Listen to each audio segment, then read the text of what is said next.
Ni General James Kabarebe ni retired yamaze kujya mu kiruhuko cy'izabukuru ariko afite inshingano muri Presidence ya Repubulika y'u Rwanda nk'umujyanama mu by'umutekano muri Presidence ya Repubulika.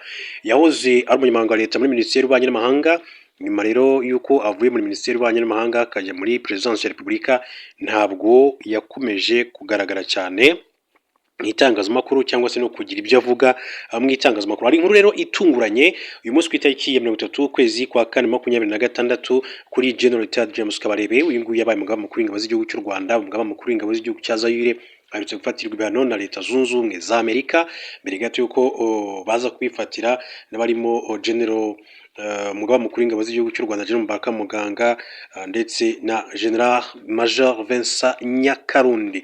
Iyi nkuru rero ni inkuru ikomeye, muze kuntiza amatwi tuze kwigarukaho, ariko nkuko mumaze kumenyera nabanza ngabaha inshamake y'amakuru y'ingenzi hanyuma tukana kugaruka kuri aya makuru atandukanye.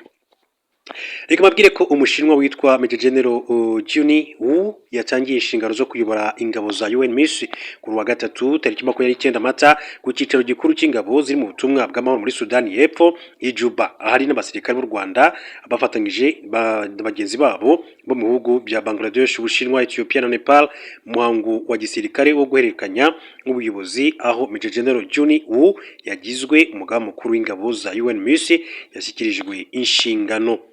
Major General Juni Yu yashyikirijwe ubuyobozi asimbuye wari umugaba mukuru w'agateganyo Major General Robert Yo Aflam wari umaze igihe ayobora mu nzibacyuho nyuma y'uko manda y'uwari umugaba mukuru w'ingabo mbere yari Lieutenant General Mahani Subramanian irangiye.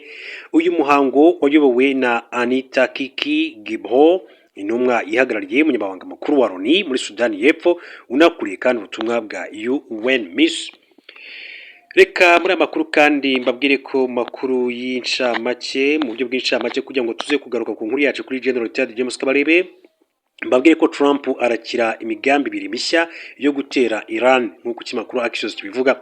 Igitangazamakuru Axios cyo muri Amerika kivuga ko amakuru gikesha amasoko abiri yizewe ari uko Perezida Donald Trump wa Amerika aza guhabwa ndetse no kwiga imigambi ibiri mishya yo gutera Iran.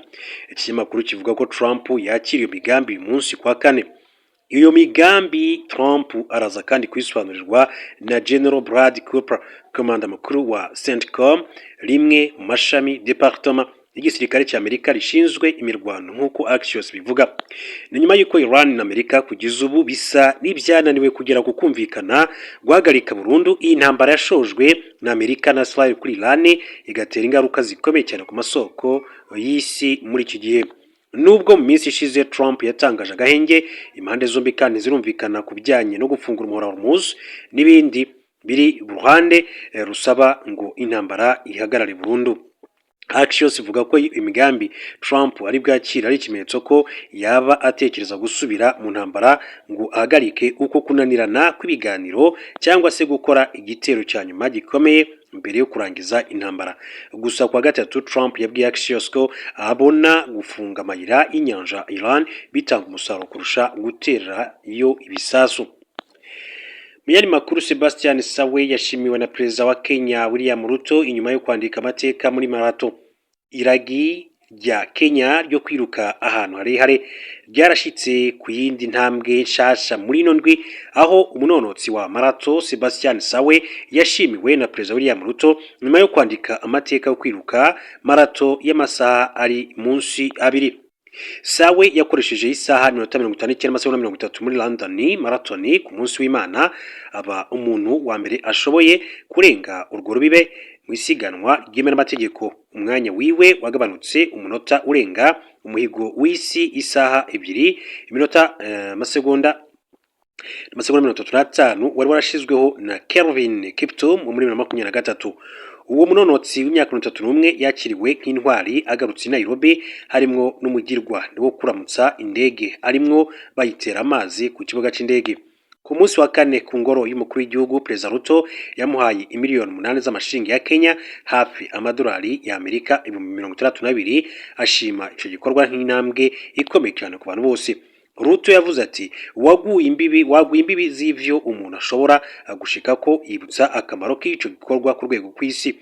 naho Eliud Kipchoge yigeze kwiruka marato munsi y'amasaha vyabaye mu isiganwa ritemewe kandi ntivyemewe n'inzego z'amasiganwa ku isi. Sawe yatanguye neza mu gutsinda Valencia muri 2024 naratsindwa amasiganwa yose y'amarato amaze kwitaba ubu kushika magingo yangaya.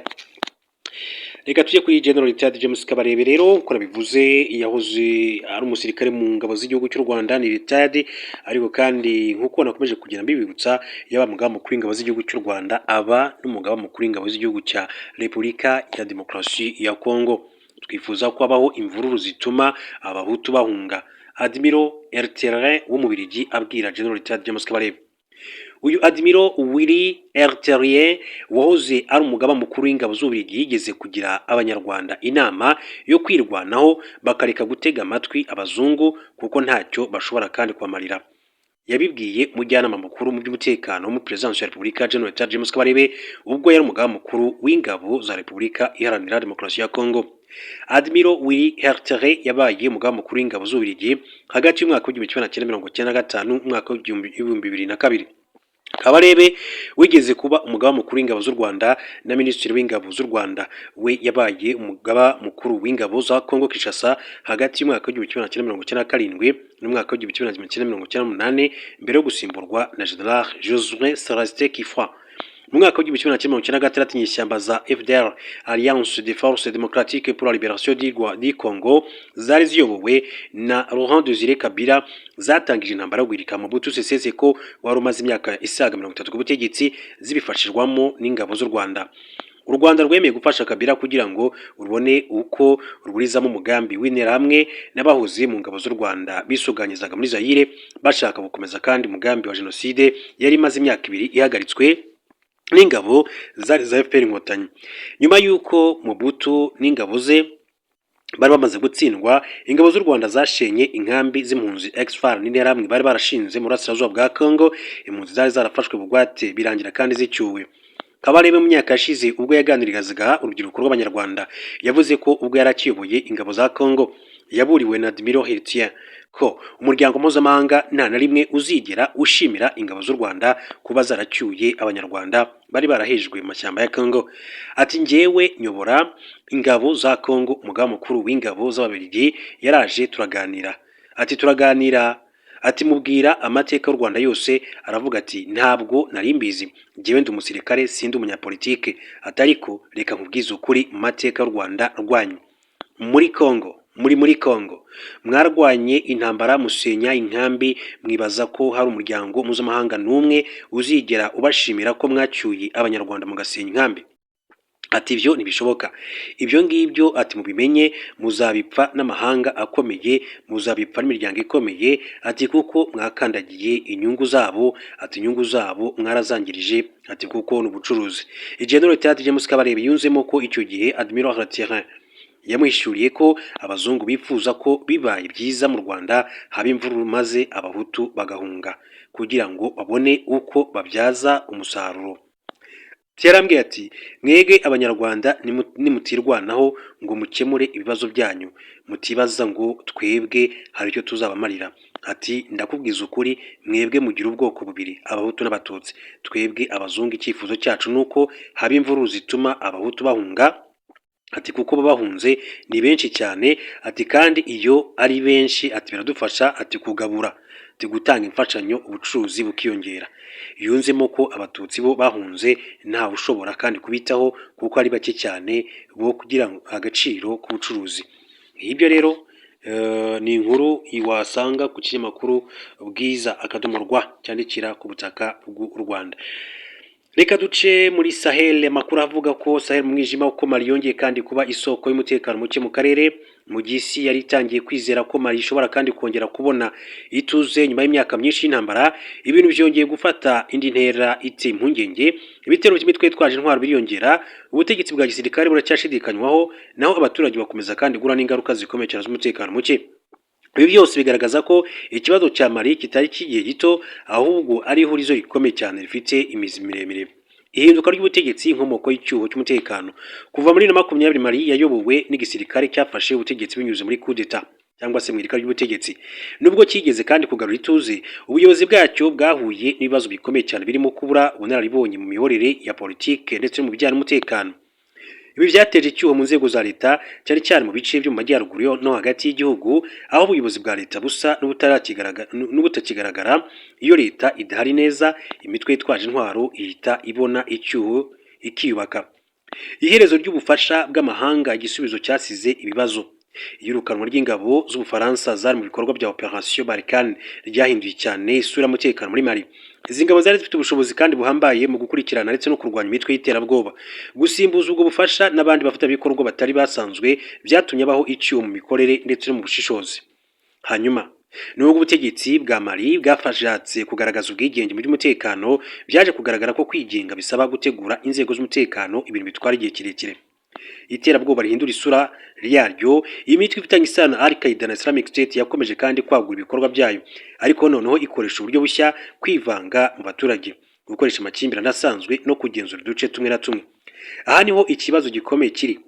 Uru si urugamba rw'amasasu gusa, ahubwo rushingiye ku myemerere ndetse n'imibanire y'abaturage.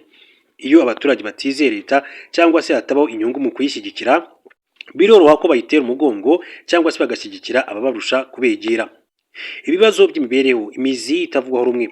Umutekano muke muri Mali ufite inshingano rikomeye cyane mu bukene, ubushomeri ndetse no kubura amahirwe y'iterambere.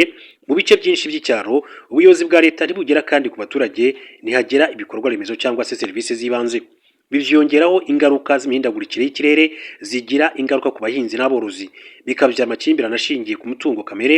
Ibibazo byose kandi bihinduka igikoresho cyoroshya ku mitwe yitwaje intwaro kubona abayoboke bashya. Ubufatanye bw'akarere mu gihirahiro. Mu gihe cyashize, ibihugu byo muri Sahel byageragezaga kandi guhuza imbaraga mu kurwanya iterabwoba, ariko ubu umubano wa Mali n'imiryango ya ECOWAS wajemo agatotsi. Ahanini byatewe n'ibibazo bya politike n'inzibacyuho ya demokarasi, aho uyu muryango ushinjwa kuba inyuma y'iyi mitwe mu bufatanye n'ibihugu bikomeye. Ibihugu nka Mali, Burkina Faso na Niger bikunze kwikoma Ubufaransa bibushinja kuba igikoresho cy'uyu muryango. Ibi byatumye abaho rero kudahuza ingamba, bituma kandi imitwe yitwaje intwaro ibona icyuho cyo gukoreramo itabangamiwe n'imikoranire ihamye. Ingaruka ku karere ka Sahel.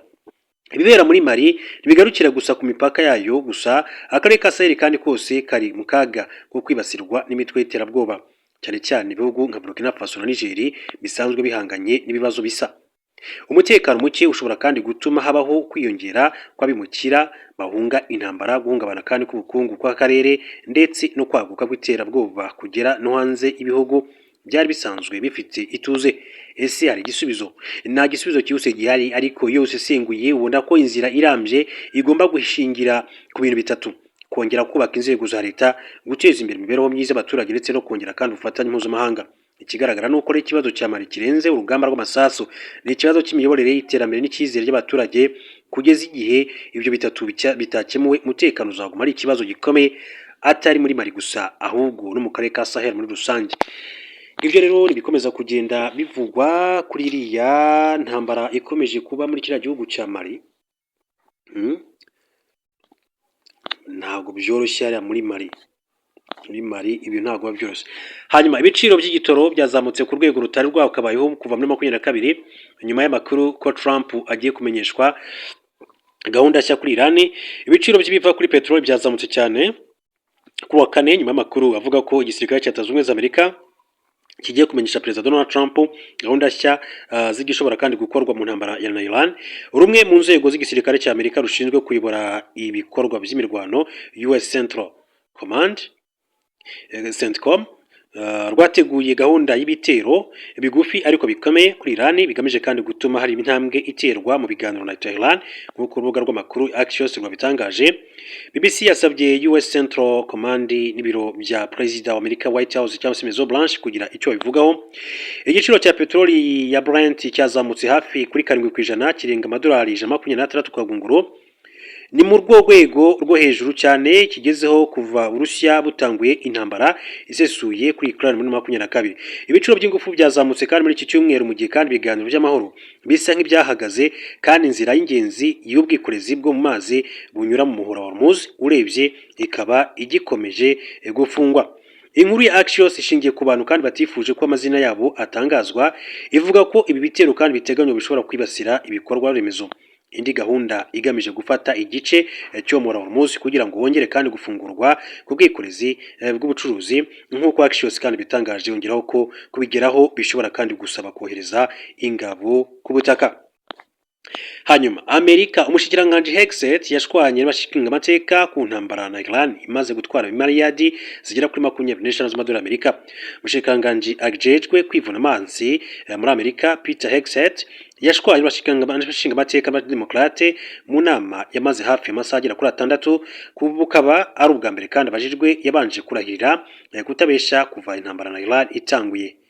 Hexet yarengutse imbere y'umugwi w'inama nshingamateka ujejwe ibikorwa by'igisirikare ku mugwi ku munsi wa gatatu ari kumwe n'umukuru w'ibiro bikuru vya gisirikare General Dan Kain hamwe n'umukuru ajejwe iby'amafaranga mu bushikiranganje bwo kwivuna abansi Jules Hast.